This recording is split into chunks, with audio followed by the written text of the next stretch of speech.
All right, good morning.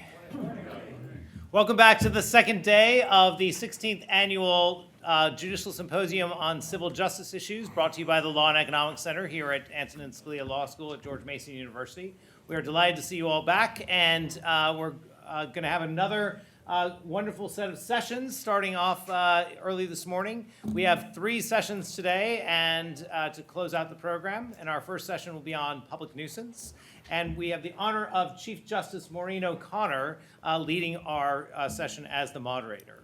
Justice O'Connor is the 10th Chief Justice of the Supreme Court of Ohio. She joined the court in 2003, has twice been elected as the Chief Justice. She is the first woman to lead the state judicial branch, and ultimately she's the longest serving statewide elected woman in Ohio history, having served as a magistrate judge, as a trial judge, as a prosecuting attorney, as lieutenant governor, and as director of the Ohio Department of Public Safety, all before joining the Supreme Court of Ohio.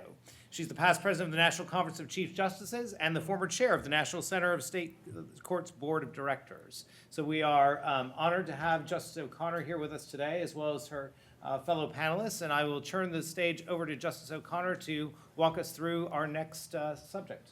Justice O'Connor. Thank you.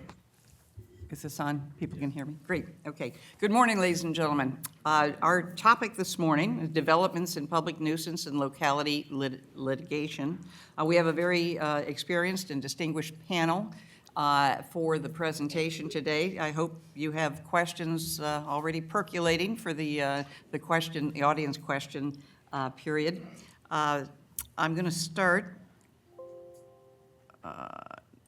as soon as I can get my page back up here. Here we go. I'm going to start by introducing our panel. First, on my right is Andrew Cook. Andrew Cook is of counsel of Orrick, Herrington, and Sutcliffe, LLP, former Deputy Attorney General of Wisconsin. Andrew has a vast experience in the areas of government investigations, administrative law, appellate litigation, and public policy. He splits his time between Washington, D.C. and the Seattle office.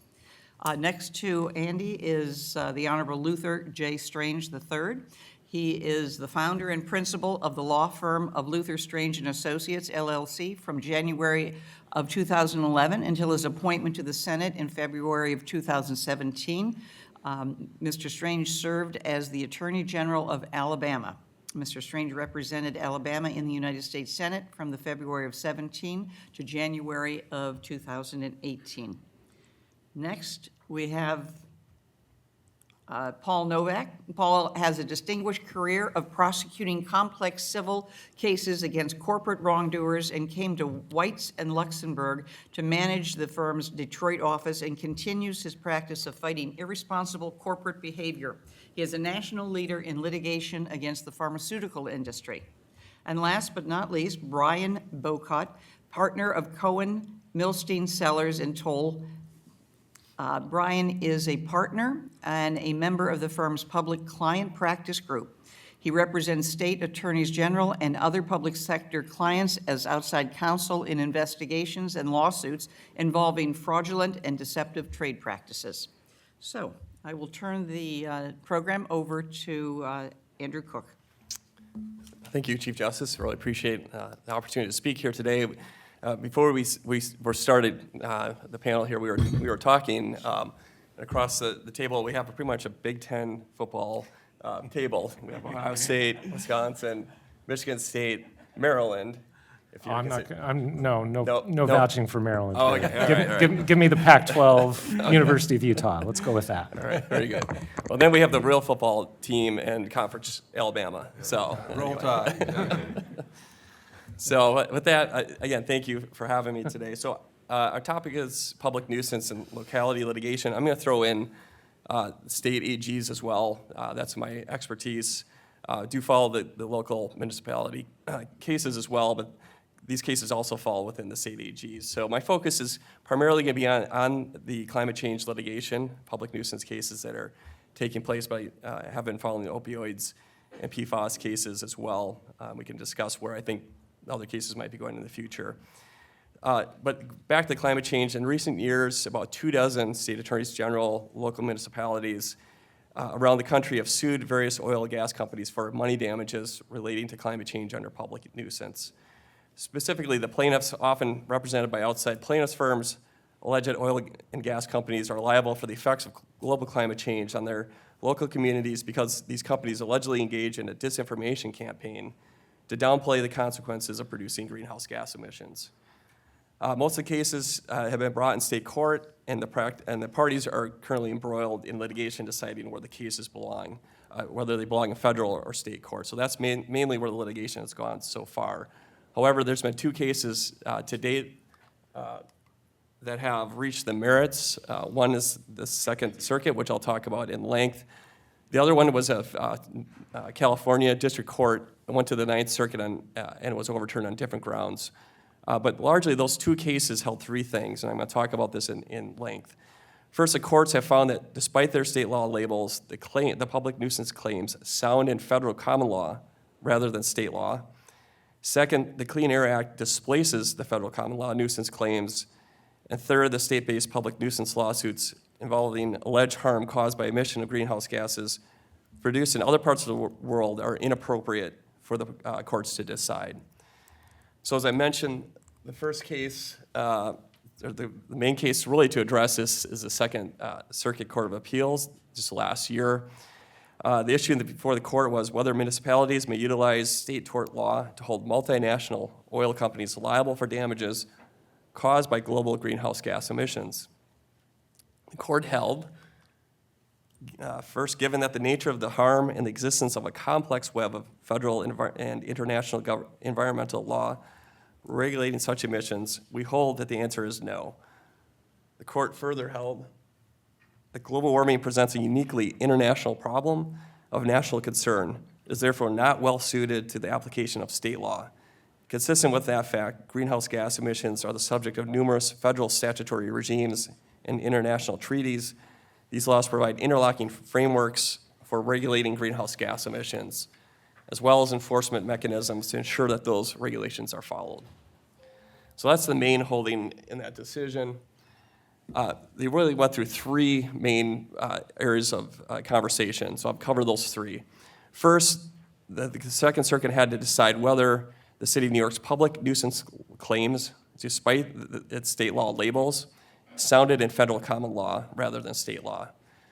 The court noted that although the Supreme Court famously announced in Erie Railroad Company versus Tompkins that there was no federal general common law, there remain some limited areas in which governing legal rules will be supplied, not by state law, but by what has become known as federal common law. One such area where the subject matter implicates, quote, uniquely federal interests, such as where the interstate or international nature of the controversy makes it inappropriate for state law to control. The court went on to cite extensively the American Electric Power Company versus Connecticut. That was a 2011 case brought against 5 energy companies for federal public nuisance claims. There, the Supreme Court in AEP, in the American Electric Power, rejected the notion that state law could govern global warming nuisance claims, holding that borrowing the law of a particular state would be inappropriate. Therefore, the Second Circuit decided that New York's nuisance claim must be brought under federal law. Even though they brought state public nuisance claims, they actually sounded in federal law. The Second Circuit held that the plaintiff's state-based public nuisance claims are quintessential, quote, transboundary pollution suits because they are based on the defendant oil and gas company's alleged worldwide fossil fuel production and promotion and on the worldwide emissions of countless third parties. Additionally, allowing state law to govern these types of claims would permit plaintiffs alleging injury due to global warming to seek relief under the laws of all 50 states, which would subject out-of-state producers and emitters to, quote, a variety of vague, indeterminate state common law nuisance standards, and allow states to do indirectly what they could not do directly, which is to regulate the conduct of out-of-state sources. So second, the court then addressed whether the Federal Clean Air Act displaces the city's federal common law claims. Having determined that the nuisance claims did sound in federal common law, the court went on to hold that that the Clean Air Act did, in fact, displace the federal common law. Again, citing American electric power, the Second Circuit explained that Congress displaces federal common law when it passes a statute that speaks directly to the question that the judge-made rule was designed to answer. Again, that's citing American electric power. Although federal common law, rather than state law, provides rules of decisions for these cases, the Clean Air Act has displaced federal common law for global warming claims to the extent that they are based on domestic greenhouse gas emissions. As the Supreme Court explained in American Electric Power, the Clean Air Act directs the EPA to establish a standard of performance for emission of pollutants, and then gives the EPA multiple avenues for enforcement, including imposing administrative penalties for noncompliance and for commencing civil actions against polluters in federal court. The Second Circuit held, therefore, that the Clean Air Act displaces federal common law in the field of carbon dioxide emissions. The plaintiffs in these cases resist this framing of the case. They argue that their claims concern oil and gas companies' alleged disinformation campaign rather than emissions per se. But the Second Circuit dismissed this argument, stating, quote, "The city's focus on the earlier moment in the global warming life cycle is merely artful pleading and does not change the substance of its claims. The city's case hinges on the link between the release of greenhouse gases and the effect those emissions have on the environment generally and on the city in particular. Indeed, the city does not seek any damages for the producer's production or sale of fossil fuels that do not in turn depend on harms stemming from the emissions." So again, here the court held that the Clean Air Act displaces the federal common law nuisance claims. Third, the court then addressed the extraterritorial conduct that takes place with greenhouse gas emissions. The court noted that because plaintiffs' injuries are based on the effects of global climate change, those claims are necessarily based in part on extraterritorial conduct, which includes overseas fossil fuel extraction and foreign emissions by third parties. The Second Circuit cited to Supreme Court precedent explaining that judicial caution guards against federal courts triggering serious foreign policy consequences, and instead defers such decisions to the political branches. For example, the court explained that, quote, "To hold producers accountable for purely foreign activity, especially foreign producers, would require them to internalize the cost of climate change and would presumably affect the price and production of fossil fuels abroad. It would also bypass the various diplomatic channels that the United States uses to address this issue, such as the UN framework and the Paris Agreement." So lastly, kind of addressing the public policy matters of this, and this is getting away from the Second Circuit case generally, but this is kind of a discussion of the climate change public nuisance cases, the PFAS, opioids, et cetera. Setting aside the uniquely federal nature of the climate change plaintiffs' claims, many courts have been skeptical of these claims because they rely on an attenuated causal chain rooted in otherwise lawful commercial activity.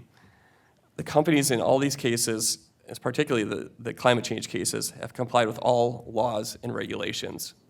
In fact, some of the very governmental entities suing the fossil fuel companies have some contracts with energy companies and are significant emitters themselves of greenhouse gas emissions. It's virtually impossible for businesses to operate in an environment where government encourages and fosters development of oil, and then plaintiffs' firms can enlist state and local governments to turn around and sue those manufacturers for the lawful use of their product. So with that, I'll turn it over to, I think, Senator Strange. Thank you. Great, thank you very much. Andy, you set the stage very well, and I appreciate you mentioning college football. That's always a good conversation piece for us in Alabama. Thanks again to the professor and to the school for putting this program on. It's a fantastic event every year. I look forward to participating in it, and especially the opportunity to talk about the subject of this panel this morning. It's something I've given a lot of thought to, and I'm going to share some of my observations and concerns and questions drawing on my experience as Attorney General of Alabama and then my time in the legislative branch, because I think the issues of public nuisance, locality litigation, and I'm going to throw in the role of outside counsel as sort of the third leg of that stool. Those issues raise a lot of policy and legal concerns that are somewhat theoretical if you look at the history of the cause of public nuisance, but they're also practical in terms of cases that are brought and the judges in the judicial system that has to deal with them. And I think this may be a moment that passes with public nuisance, or it may be a moment that continues to linger and complicate really the achievement of justice for those who need it. You know, the role of the Attorney General is to find, is to really achieve justice for their constituents. That's really their role. I had the opportunity, and what's gotten me really interested in this issue, to represent the state in the Deepwater Horizon BP oil spill in Alabama. It was a terrible, horrible environmental catastrophe. Fortunately, through a lot of work by thousands of people, the Gulf Coast beaches are prettier and nicer than ever. But it was a real exercise in how do you deal with a case of great complexity in multiple courts with multiple parties, everybody from the federal government to the 5 Gulf Coast states to thousands of individual plaintiffs. And that's why I draw a little bit on that experience as I think about these issues. They're all really related. Locality litigation. Let's talk about that just for a second from the role of the Attorney General's office. Traditionally, the state is represented by the Attorney General. That seems to be something we could always take for granted. Now, with the rise of municipality litigation cases, there are lots of plaintiffs representing lots of different municipalities or other public bodies. So you have not just the state of Alabama, let's just use my state for example, but you have cities and towns and counties and others filing claims represented by outside attorneys. How do you get a handle on that? That wasn't so much a problem in the BP case, but with the advent of opioids litigation and other public nuisance-based types of claims, it's become a real issue. And so that raises a lot of questions I'll get back to, but you know, when you go into court and you appear before the judge and you're there on behalf of the state of Alabama and you turn around, somebody comes to the podium and says, I'm here on behalf of the city of X, Y, or Z, I'm here on behalf of a county. How does that affect the control of the case? How does it affect the claims being brought? How does it affect remedies? These things have really not been fully addressed, and it's still evolving. A lot of the AG is, so I guess you could call it, a lot of my former colleagues and those who are in the AG offices today around the country really view it as a sort of an existential threat to their authority. Who has the right and control of the litigation and the right to speak on behalf of the citizens? So that's a really interesting question. It's implicated in a lot of cases across the country now, and I think it's something that's very important. The public nuisance litigation claims that go hand in glove with the municipalities bringing these cases is another interesting thing. Andy did a great job of covering in the environmental context the way courts have viewed the claim of public nuisance, an ancient claim under the common law. And you know, the readings I thought were very helpful in this area. There's a lot of history of public nuisance. How has it been applied to novel claims against a range of industries? You've got climate change, as Andy mentioned, you've got opioids, you've had firearms. I often scratch my head and think maybe what's going to be next. Marijuana, you know, it seems to have all the characteristics of some of the other claims that have been brought. Doesn't matter that it's authorized, legal in some states. Is it controlled or not? Does it have an impact on citizens? Is there a cost to society, et cetera? So public nuisance is an issue. It concerns me for several reasons, mainly because it's such an open-ended claim. I wonder what the limiting principle is there. It's been an issue in litigation, and you could pick any number of areas. Some of the readings reference the Oklahoma case, Johnson & Johnson, where a case was brought under the local Oklahoma laws. The trial judge found that a public nuisance claim was valid. The Supreme Court of Oklahoma overturned it. Of course, every state has a slightly different take on public nuisance. further complicating the matter. So that is another issue. The third component that I mentioned is the use of outside counsel. There's certainly no problem with using outside counsel. If you're an attorney general, it's been traditional in most every office that I'm aware of. Typically, when you need special expertise, you have some area that you don't have the sophistication, you don't have the resources, you might be willing to do that. I keep in mind, and I've talked about this some when I talk to attorneys general about how do you incorporate outside counsel into your work. I certainly worked as a part of a team in the Deepwater Horizon case. We had the Department of, I sat on the plaintiff's side of the courtroom for 3 years. I personally tried the case. We were sitting alongside the Department of Justice. I was the coordinating counsel appointed by the court for the 5 Gulf Coast states. And then there was a plaintiff steering committee. It's a massive piece of complex tort litigation, and we sat there together, and we worked together to get a good resolution. But some of the new cases, that was a specific tort, a specific incident with pretty clear law on how you dealt with it. Public nuisance is a little bit different. So when I think about how you deal with outside counsel, I have the 4 C's. It's easy for me to remember in these talks to my fellow AGs. So 4 things the AGs have in mind. And you can think about the complexity of this if you're sitting on the other side, the other part of the courtroom as a judge looking at the plaintiffs before you and the defendants.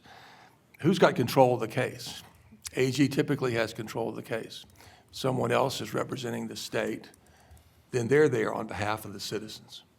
The AG has to know what is the theory of the case, what's the precedent that might be set if you win, how does that implicate other issues that you might have to deal with in the future. There are a lot of very interesting issues involving control. And the traditional way that cases, large cases that come before state attorneys general that where their constituents have been harmed, typically, just as a reminder, and I suspect you're very familiar with this, but the attorneys general, the 50 plus with the territories, typically work on a multi-state investigation model, so that if there's an issue that affects the citizens of their state, they will usually affect the citizens of another state. So the best example that I can come up with, the recent example might be the mortgage fraud settlement. So all 50 states got together. They didn't hire outside lawyers. They were able to deal with it internally by creating, just like a private coalition of plaintiffs would do, a steering committee. They handled the investigations, using their joint resources, and reached a global settlement. Multi-state litigation is pretty effective traditionally because it gives defendants one forum to go to get resolution, and it's an efficient way to get justice to your citizens, which is, again, going back to my first point, the goal of being an attorney general when your citizens have been harmed or a law has been broken. That's the typical way of doing it. What's happened recently with the multi-state, with the litigation in these big cases using public nuisance, municipalities and others, with the complication factors is it's the multi-state investigations have broken down, so we've gone to a multi-district litigation, an MDL model. Opioids would be a good example, but there'll be others where you've got one federal judge in the country somewhere appointed to settle a case involving thousands of plaintiffs, states, of course, municipalities, and private citizens. And you can see how ineffective that's been. I would say ineffective. It's been very cumbersome, very unwieldy, and very difficult for all parties to achieve a quick result and get the relief that's sought. It's even led beyond that. So if a multi-district litigation bogs down, what's become the third avenue to go to? The bankruptcy courts. So now you're seeing a lot of these cases, because they're just become so unwieldy, thousands, unmanageable effectively, the defendants end up going to bankruptcy court. Boy Scouts, I mean, there's tons of examples. Bankruptcy courts, in my view, are a very blunt tool, not intended for the purpose of resolving these types of mass tort situations, but you can see why they are becoming the last refuge, and that story has still not been written. I mentioned the claims, the 3 Cs. Second one, the claims, the public nuisance claims. What's the limiting principle? Cost is another C. Who bears the cost? You know, you want, as Attorney General, for all the money as much as possible to go to the citizens of your state and the affected victims. What's it going to cost to hire an outside lawyer? Can you explain that to your constituents? What are they going to do for the work, et cetera? And then the fourth one is conflicts. I think this is an issue as you speak to a group of judges. The conflicts issue is one that you have to bear in mind, because if I as Attorney General go out and hire an outside counsel to handle an issue in a complex piece of litigation, it may well be that firm, his or her firm, represents other states. They may represent municipalities. They may represent other counties in other states. Do they have the same interest as my state does? Are they going to handle the matter in the same way? Are they negotiating a settlement on my behalf? Are they doing the same thing for somebody on the other side of the country? These are just things you need to know, and it becomes very complicated in these mass tort situations. So those are some of the issues that AGs are facing right now in these matters. As I said, it may pass. Maybe public nuisance is a fad. It will go back to the situation, and I'll put on my policy hat. Is that really the right way to address Andy alluded to this in the environmental area, is this the way we address problems like the opioid crisis or any number of things? Do we do it through the court system? Sadly, I think we sort of do. You know, when I was in the Senate, Ben Sass made a great point that the reason we put so much emphasis on the Supreme Court nominations is because the legislative branch has abdicated its responsibility. So the courts are deciding every issue that comes before our society. Is that really the way things should operate? I don't think so. And then we can always fall back, if you believe in federalism and the rule of law, you can always fall back to the traditional consumer protection laws that are already on the books, that have been passed by the legislatures of these states to address these issues. You can rely on the criminal statutes. Somebody's broken a law, you certainly can and should prosecute them for doing that. And then if it's a defective product, if it's something that's harmed constituents, there's product liability laws. So there are a lot of ways to address these issues. I hope I've stirred your thinking a little bit about the issues that AGs are faced with today, because it is a real life, it's having real life impact on the resolution of these cases and how our citizens are protected. Thank you. Thank you. Thank you very much. Paul? Thank you. In listening to General Strange talk about multi-state litigation from an attorney general's office perspective, it reminds me of a joke that I used to tell in the Michigan AG's office when I worked there. And that was, you know, some cases you'd have maybe 20 states would band together, some cases maybe 30 states. And I always said, you know, you have a really big case if all 50 states plus the Northern Mariana Islands join. That was your clincher. If the Northern Mariana Islands was in, you knew you had a keeper. What about Guam? Yeah, Guam, there are a couple others, but I wanted to talk about public nuisance and its application in the context of opioids for a minute, because our firm has been involved pretty significantly in representing not only over 60 local governments in Michigan, but also participated in the recent trial in San Francisco involving that local government's claims against Walgreens and others. And to give this some context, I wanted to talk about what is the opioids epidemic to begin with. The United States is 4% roughly of the world's population, but we consume 80% of the world's opioids. Last year, over 100,000 citizens in this country died from opioid overdoses. We, I think 2 years ago, for the first time, had a decrease in the average lifespan of Americans that was attributed in large part to the effects of the opioid epidemic in this country. It's the first time in the history of the United States that the average lifespan of both men and women declined, and epidemiologists determined that that decline was mostly as a result of the opioid epidemic.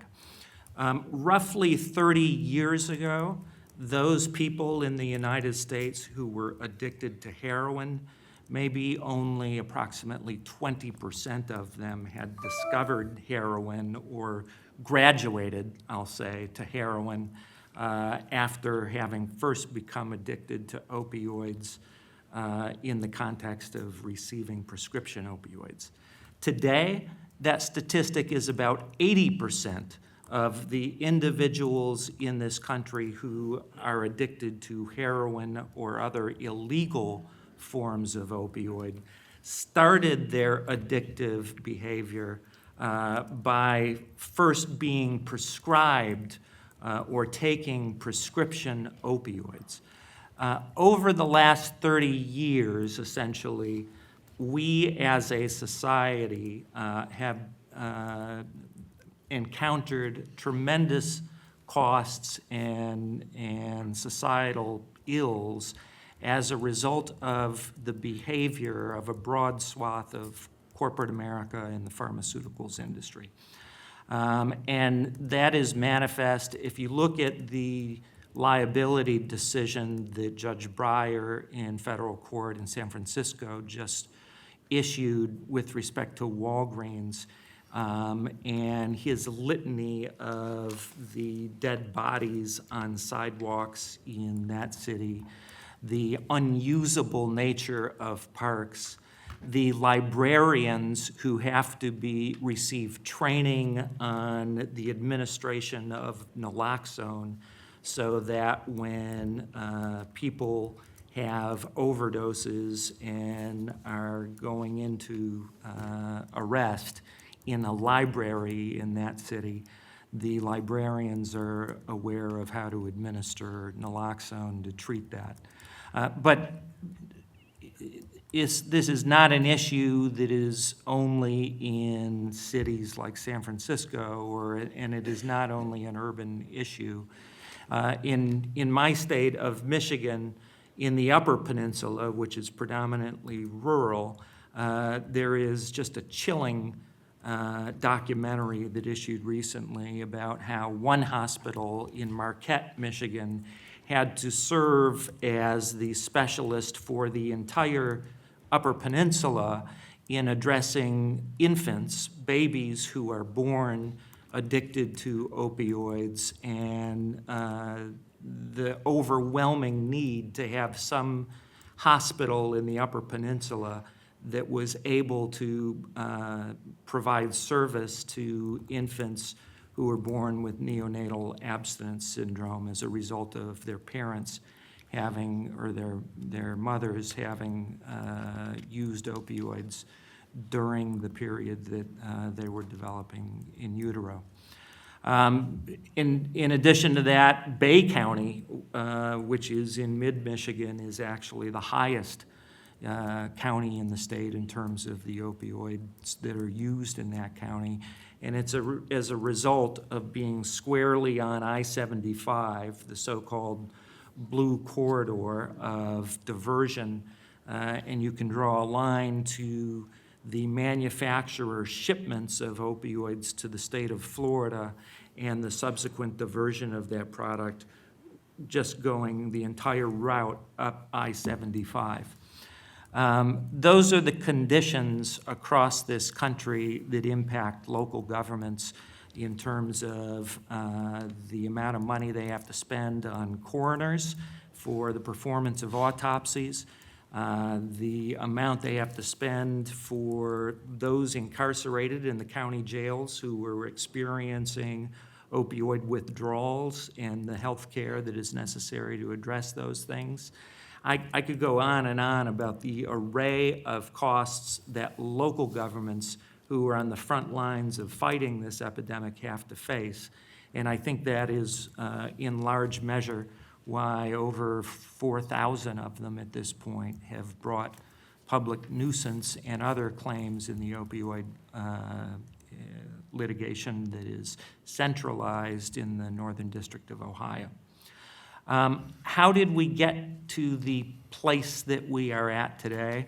I think there are multiple causes, but certainly one of the major issues has been the absolute failure at of the pharmaceutical industry, both at the manufacturer level, the wholesale distributor level, and the retail dispensing level, to responsibly adhere to their legal obligations under the Controlled Substances Act to comply with the appropriate distribution and dispensing of opioid products. For manufacturers and wholesalers, they have obligations under the Controlled Substances Act to have suspicious order monitoring programs that detect and suspend sales that are deemed to be or fit within the rubric of a suspicious order until they investigate and make a determination as to whether that order should be filled or not. Pharmacists at the retail level have, under the Controlled Substances Act, a corresponding responsibility similarly to dispense in an appropriate manner. And courts that have evaluated those issues across the country are frequently now finding that there was just a complete disregard of those statutory and regulatory duties that form the basis, among other things, form the basis of irresponsible behavior that adheres liability in the public nuisance sense. In addition to those clusters of conduct, there's also deceptive conduct engaged in by the manufacturers. The wholesale creation of the term pseudo-addiction in the medical literature, that the idea that if someone has developed addiction to opioids and presents to a physician the idea that they are not addicted, they are pseudo-addicted, and the appropriate treatment of that is to increase their dose. That is one of several forms of deceptive conduct that the manufacturers really spread throughout this country through industry-funded front groups that would propagate those types of deceptive statements in the medical literature and in a variety of other settings. That is the context in which local governments became involved in the opioids litigation. And I wanted to talk, there are issues associated with coordination between state attorneys general and local governments. But when we initially had discussions with local governments, I can tell you that one of the things they were most animated about was that in the tobacco litigation that had occurred in the mid to late 80s, they noted two things. Number one, the states had complete control in the instance of the tobacco litigation for the management of that litigation, and only rarely did the funds that were obtained from that litigation come down to the local government level. And then number two, unlike tobacco, the effects of opioids were really being confronted by local government more than any other unit of government. If you look at incarceration, if you look at emergency response, if you look at dealing with children in child supportive custody situations when both of their parents are addicted to opioids. There are a whole array of different contexts where local governments are the ones that are most confronting the effects of the epidemic and most incurring the costs of the epidemic. And have by and large felt that in this instance, it was something that they needed to do to address the frontline needs. Now, I'll stop there and pass it over to Brian to kind of continue the dialogue. Thank you. Thanks, Paul. Like Paul, I'm one of the very large contingent of lawyers who's spent the last several years living and breathing the opioid litigation. And I'm going to talk about public nuisance largely through that lens. And in recent years, I've been representing state attorneys general in the opioid matters. And I generally want to focus on public nuisance as as a vital and necessary cause of action that is available to governments, as an enforcement tool. And it's from that attorney general perspective. But I do want to say a few things about locality litigation. I do think having represented state attorneys general, it is a real problem for them to coordinate all of the cities and counties in their states that have also, sued the various components of the opioid supply chain, and are, and now that there have been settlements, how you divvy all that money up and how you comply with the various provisions that are required to make those, settlements happen and be final.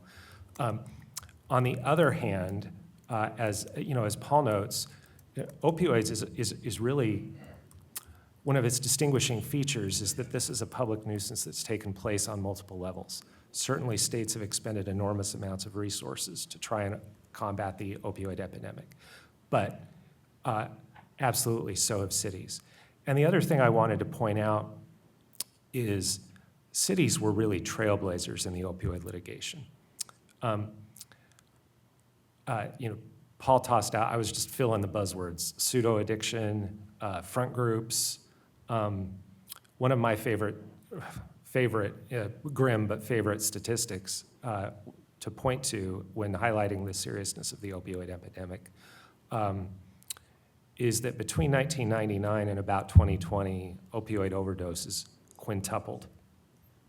If you go back to 2012, when no investigations, no litigation was occurring, by that point, opioid overdoses had tripled. And so we've gone to quadrupled and now quintupled. Back in 2012, the city of Chicago and the county of Santa Clara, California,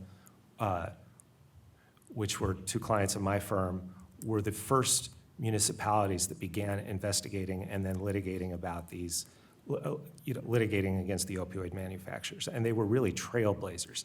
It took them years to, they were sort of a very small coalition of the willing. And it took years to be beating the drum of this before you got to the point where we had, whatever the number is, 4,000 municipalities as well as all 50 states and the Mariana Islands and Guam and the other territories to boot, jumping in. So the cities have played a vital role in highlighting this problem. They will undoubtedly play a vital role in highlighting others. And there are particular cities in the country, San Francisco is among them, Chicago is among them, County of Santa Clara is among them, that really are doing important work to shed light on practices that need to be, that are causing great harm in society. With that said, I do want to talk about nuisance as a claim and kind of dive into why it's important. And Senator Strange asked, what's the limiting principle? And I want to talk about several of those. I think, just because I understand we have mainly state court judges here and maybe a smattering of federal court judges, I wanted to note where these cases typically tend to go. Obviously cases brought by the attorneys general are brought in their own state courts and they tend to stay there. They obviously don't get removed. Municipal cases typically do end up in federal court, whether they're filed there originally or whether they're removed there by the defendants, unless, of course, there's a non-diverse defendant. And so you do, if in that instance, there will be some collection of state court cases, pending even while there's a federal MDL pending.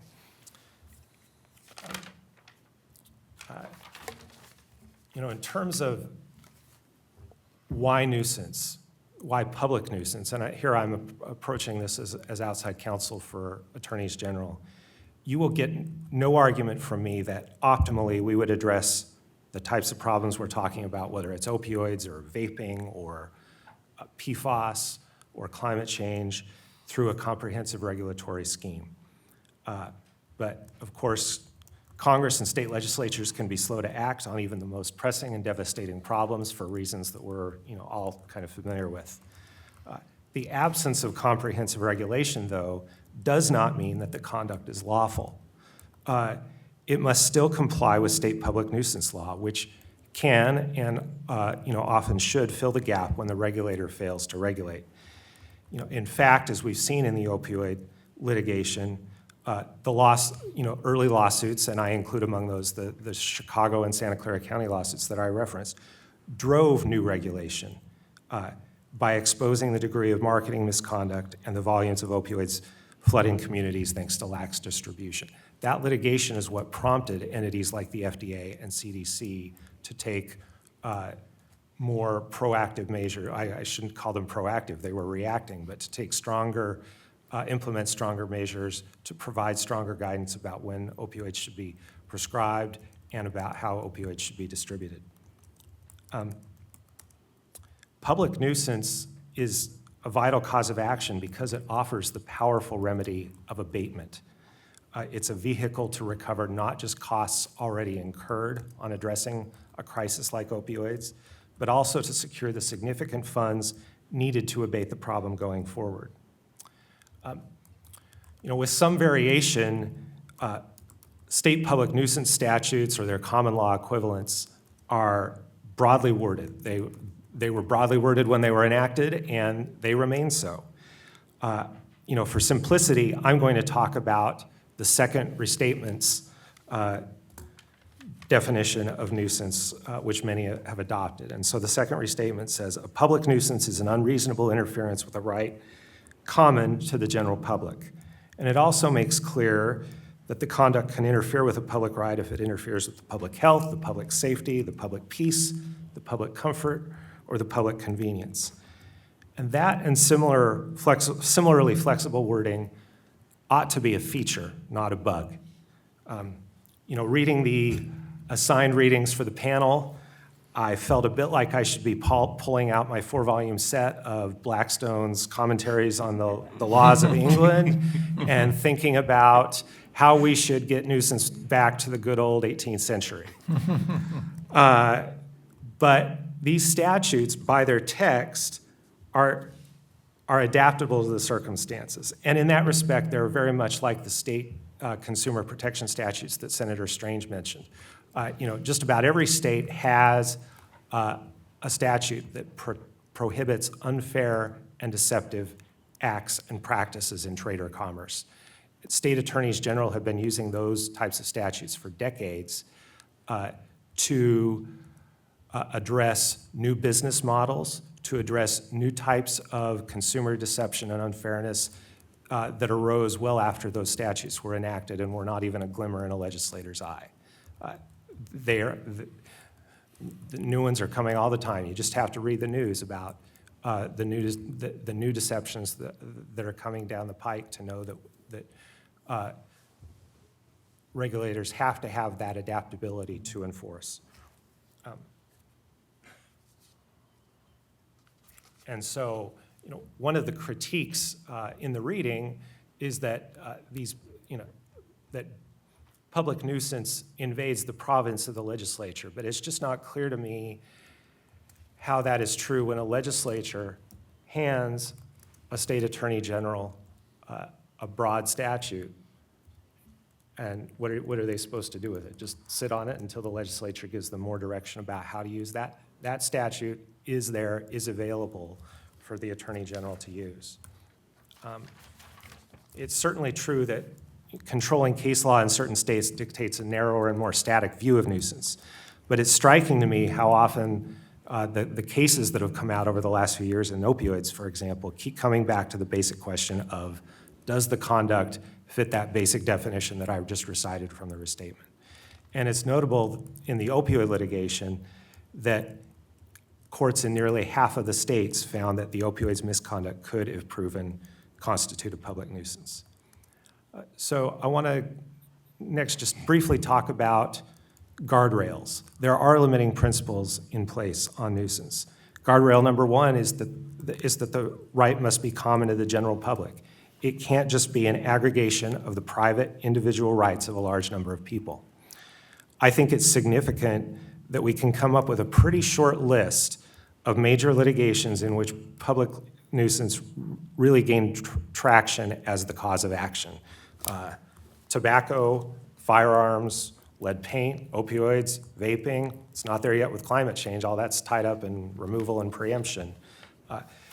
The thing that all of those have in common is that they didn't just harm individuals. They placed a systemic strain on healthcare systems, police, first responders, school districts, the list goes on, strain that burdens everyone in the community to some degree. And so you've had many courts, particularly in the opioids litigation, some prominent counterexamples like the Oklahoma Supreme Court in Johnson & Johnson, but many courts finding that there was a public right of health and safety. By contrast, if you think about any of the mass torts, a lot of mass torts we've had in our history, fen-phen, Vioxx, transvaginal mesh, many others come to mind. I'm sure somebody tried out a public nuisance claim somewhere, but by and large, the product liability system handled those claims.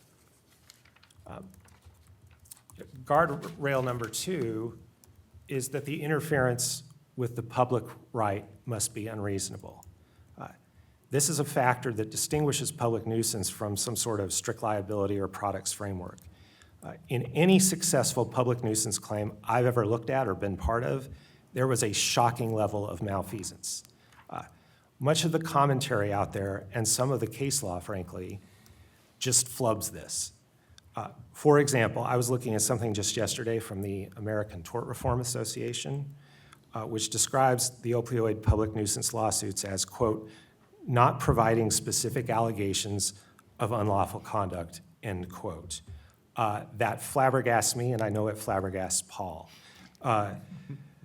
The thrust of all of the public nuisance claims against Purdue Pharma, J&J, other manufacturers has been that they absolutely deluge doctors with affirmative misrepresentations about the risks of addiction and the efficacy of opioids for long-term use.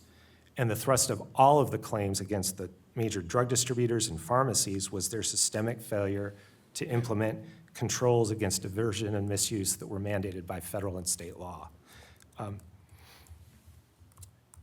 Guardrail, and I know I'm just about out of time and we want to get to some discussion. I just want to quickly mention a couple more guardrails.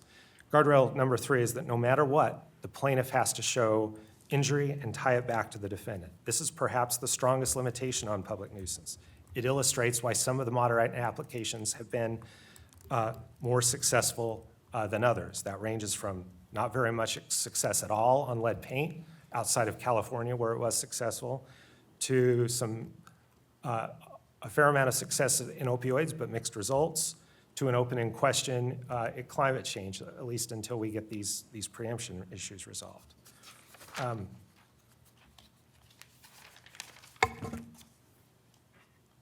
And the last guardrail I'll mention is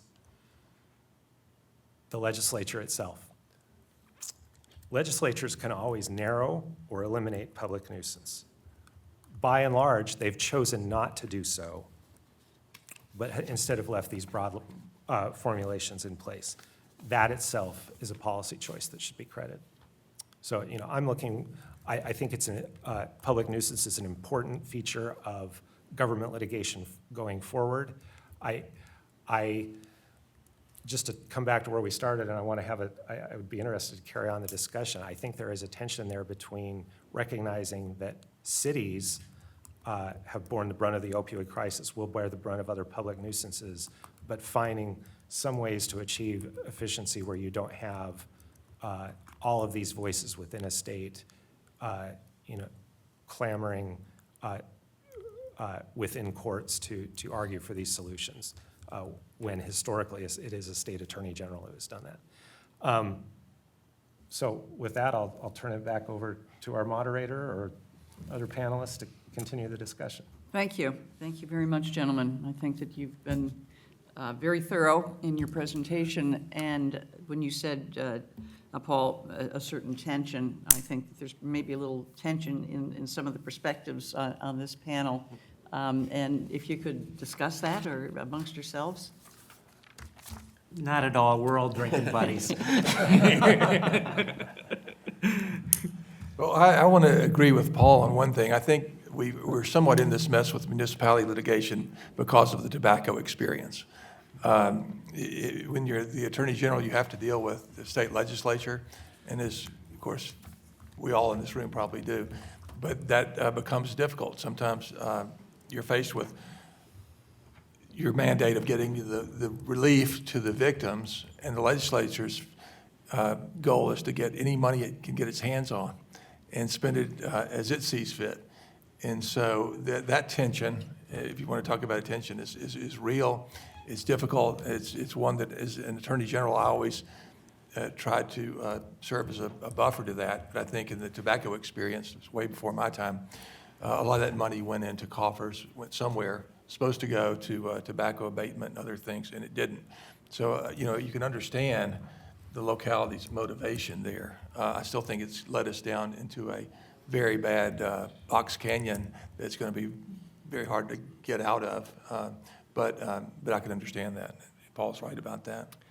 Yeah, picking up on that, I've worked on some of the cases in the opioids context with the attorneys general and the local governments. And one of the things that the frustration, I think this is a bipartisan frustration of the state attorneys general, they voice this at many of their conferences. You always hear that politicians and AGs are not aligned on a lot of things, but this is one that brings them together.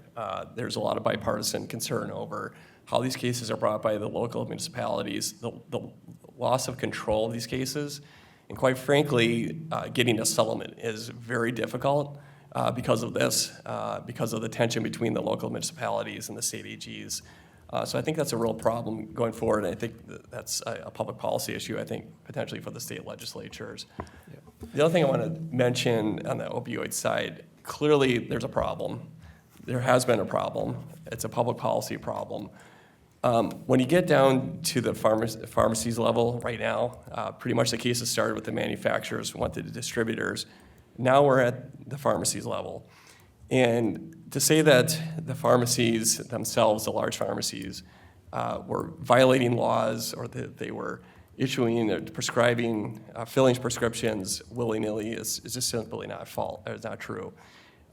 Many of these pharmacists live in their communities. They live in San Francisco. They live in all the small towns where these where Walgreens and CVS's are.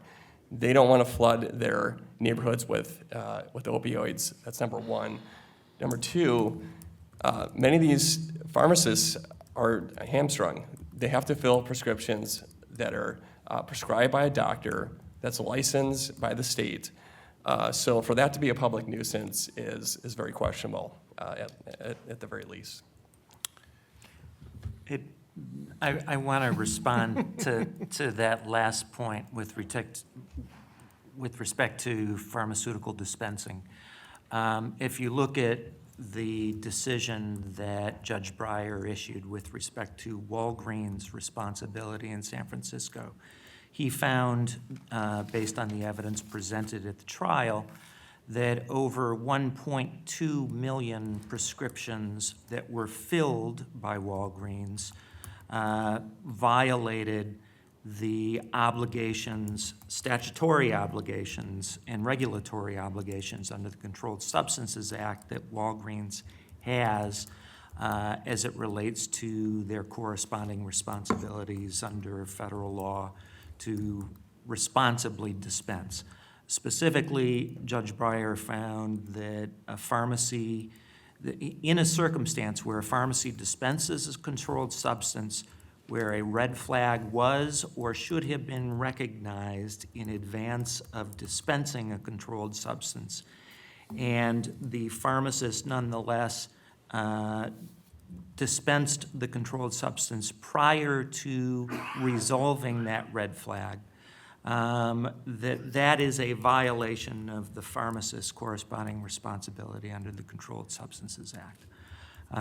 And approximately 1.2 million prescriptions solely in San Francisco were dispensed by Walgreens in violation of those corresponding responsibilities.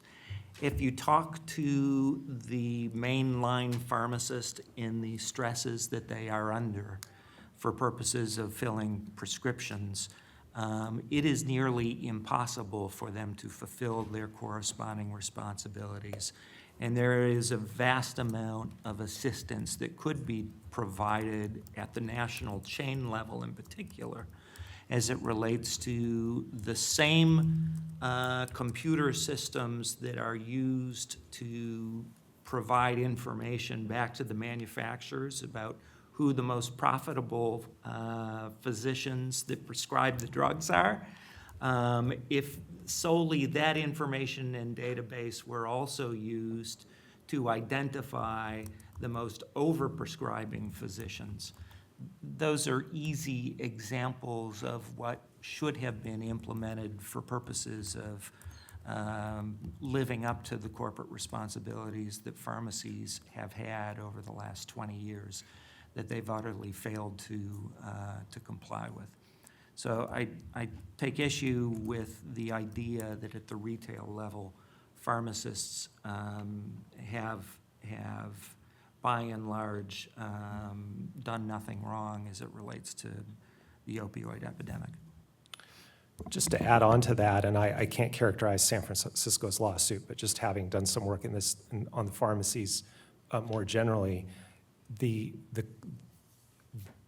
quibble is not with the pharmacists who are working under conditions set by their employers that make it impossible for the pharmacies to satisfy their obligations under federal and state law.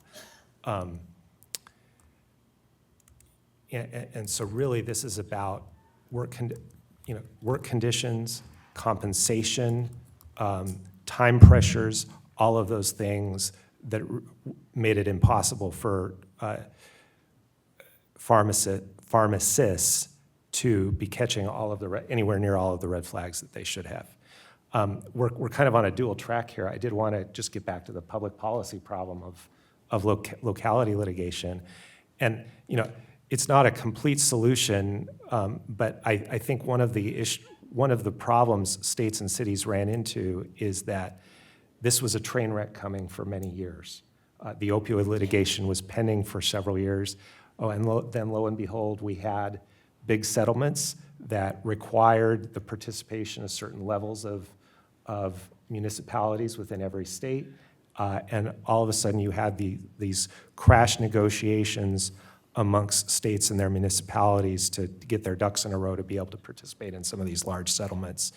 And I do think, short of figuring out who can sue for public nuisance under what circumstances, the states and their municipalities do have some work to do to try to figure out the rules of the road for engaging in these types of cases in the future and engaging in settlements.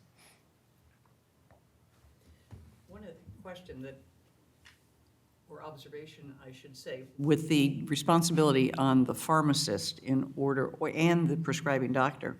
In Ohio, we have the prescription drug monitoring program, and it has been adopted by states, around us, so that doctor shopping can be monitored. It's the obligation when a physician is prescribing and a pharmacist is filling a prescription to enter that information into the computer system and see the red flag that may. So are you saying doing that, they still proceeded? What I'm saying is, in instances in the San Francisco case, there were a whole array of different red flags that were presented that they did not fulfill, they did not determine before filling the prescription. I'll give one example. There were particular prescribing physicians identified by Walgreens who were shut down at particular retail dispensing locations. Walgreens has then that information. Pharmacists have made the decision to not sell or not fill a prescription by that particular prescriber, but they've done it only at one location. So the patient has the opportunity to walk to the Walgreens 8 blocks away and have the same prescription filled by a pharmacist that doesn't know that 8 blocks away, another Walgreens pharmacist had made the determination that it was inappropriate to fill that prescription. Would that decision by the initial pharmacist be binding on all of the pharmacists, or is that's an internal policy that they haven't developed? The point that was made in the litigation is it is easy for a chain to develop, and it should, as part of the fulfillment of its corresponding responsibility, develop a system that notifies its pharmacies on a chain-wide basis when irresponsible prescribing and other red flags are tripped at a particular location. And the point was that those types of systems were not appropriately developed for purposes of addressing those responsibilities, those regulatory responsibilities. Okay. Your Honor, in some sense, we're really playing catch-up on the opioid issue because, from a law enforcement standpoint, to go back to the times during the years that I was Attorney General, starting in 2011, the prescription opioid problem at that time was really on the way down. Today, the problem today is fentanyl. It's highly deadly, as you all know. It's killing people, children, teenagers, all over this country. It has nothing to do with prescription appropriate medical treatment in any way. And even when I was Attorney General, our issue to pick up on this dispensing question was going after pill mills, doctors that were clearly just they were drug dealers with a medical license. And prosecuting them, it's very difficult to prosecute doctors. That's why you don't see any doctors being sued in the opioid crisis litigation, even though they're the ones that hold the pen to prescribe these medications. And I haven't done any studies on this, but I'm pretty sure that anybody who went to medical school for a day understood that opioids are addictive, can be addictive. It's not like that's a news bulletin to anybody in the medical field. But that wasn't told to the doctors. In fact, just the opposite was the information from the pharmaceutical companies in their instruction, their seminars, their that the doctors. And I'm not justifying it, but initially. Yeah, I think you make a good point there. I think, but you have to bear in mind everything that was said has to be everything on the box of a prescription medication has to say exactly what it can or can't do, and I think it was pretty well labeled as potentially addictive. So I'm not sure that was really the issue in that case. I mean, you can argue about it, but Yeah. I think That's what allowed front groups, that created the role for front groups to, I think, provide a message that pharmaceutical companies could not send directly because it would violate what they put on the label that you're talking about. So the workaround or the circumvention of those obligations is to communicate through front groups that can provide misleading information with respect to how these products should be prescribed that a pharmaceutical manufacturer could not say directly. Yeah. And that was one of the primary sources of deceptive conduct as it relates to the various cases that, not only from a public nuisance perspective, but also from a Consumer Protection Act perspective, was conduct that was called into question. Well- Go ahead, I'm sorry, go ahead, Brian. Apologies. And we're diving pretty deep into the merits of the opioids cases, but one of the fundamental problems with opioids has always been you can't really do an opioid clinical trial spread over a year or 3 years or 5 years or whatever it is, because you have just the practical limitations of the study. You have participants dropping out and so forth. So you had doctors and patients being told on the basis of studies that were conducted over a period of 12 to 16 weeks that opioids were safe and effective for long-term use. And we know that as you continued on your use of opioids and you went up the dose escalation ladder, that your risk of addiction and overdose increased. We also know that opioids, while they provided short-term relief for pain, were not ever an effective long-term answer for pain. And that was all even though the 12 to 16 weeks studies were reported in the label, the misleading impression was conveyed that they were safe and effective for long-term use, and that when used under the care of a doctor, addiction and abuse were rare, both of which were not true. Your Honor, if I could maybe fast forward a little bit too, looking forward to what's going to happen, I think, given these, starting with tobacco now with opioids, it's bleeding into climate change. Next is PFAS, which is a number of compounds. I think the bar door has been open with this, and now it's getting pretty much a runaway train. I think you just, with the amount of money that's out there, that's the state AGs see, the local municipalities see with potential, with plaintiff lawyers coming to pitch these ideas. I just think, pick your product, it's next. For example, in my home state of Wisconsin, the city of Milwaukee is looking at a potential public nuisance lawsuit against the manufacturer of Kia for their cars because they're too easy to be stolen by thieves. That has caused apparently a public nuisance in the city of Milwaukee. So they're looking at a lawsuit against the manufacturer. So I think, stepping away from just the opioids discussion, I think this is an issue that's not going away. Public nuisance is driving this. The money's driving it. And we're going to see much more in the future. Thank you. I think we have a question. Well, my wife, my name's Scott McKee. I'm from Athens, Texas. I'm a trial court judge, former elected prosecutor. My wife told me not to bring my soapbox with me, but I'm sorry, I did. They let it through security, but I know we're talking about public nuisance, but we kind of dove deep into the opioid crisis, and this it kind of gets me on my soapbox. I was an elected prosecutor in a small rural Texas district for 2 terms. Never had an issue with heroin. I would see it up north. I'd watch these documentaries about the heroin epidemic. Our problem was methamphetamine.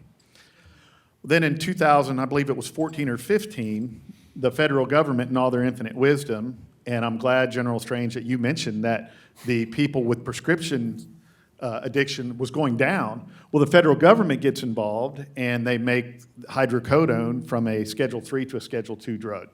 When that happened, when the federal government thought they'd solved the problem, we had an explosion of heroin. People breaking into drugstores. Now we've got fentanyl because the southern border is wide open. And so I guess I turn it back onto y'all, and I have differing views of this. One of my good friends, a former Sunday school teacher, was the president of the largest medical association in America, the Texas Medical Association. And his position as a doctor is, hey, I've got a Hippocratic oath. if I have a substance that can help people with their pain and suffering, why wouldn't I prescribe that to them? And on the other hand, I'm a VA patient, I'm a veteran, I go to the VA for all my medical. When they made hydrocodone from a Schedule III to a Schedule II drug, you should have seen the pharmacy line, because no longer could they prescribe it, I guess, for 180 days. Now those guys had to come in every 90 days. Government cracks down on doctors. The VA is the largest healthcare provider, probably in the world. And now all of a sudden the doctors are being threatened and they cut these folks off. So what do? They turn to heroin. Now they have fentanyl. So I kind of put, that's my perspective from a prosecutor and now a trial court judge. How do you think the federal government, or what do you think the federal government's role in making it from a Schedule III to a Schedule II drug? Because I can tell you from the real world, that was the worst thing they could have done at the wrong time, and I'll kind of leave you with that.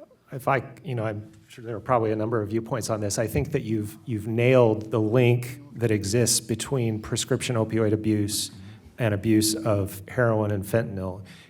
You make you get people addicted to prescription opioids. You then make the prescription opioids harder to access, and people do turn to the illicit opioids. I would just say, we're not operating from scratch or in a vacuum here anymore. The federal government has certainly taken actions that have had impacts in the opioid crisis for good or for ill. To my mind, this is all part of the public nuisance that needs abating. We have people who are addicted to the drugs, whether it's prescription opioids or illicit opioids. Maybe they're gonna go back and forth depending on availability of supply, but we have people who are addicted, and we need to figure out how to deal with them, and that is part of the why it is so important to give state and local governments resources to be able to deal with the problem. With that, we're going to have to end our session. I appreciate our panelists for their participation this morning and their information. Give them a hand. Thank you. Thank you to Chief Justice O'Connor for moderating our panel. We have a 15-minute break. Please be back here at 9:30 a.m.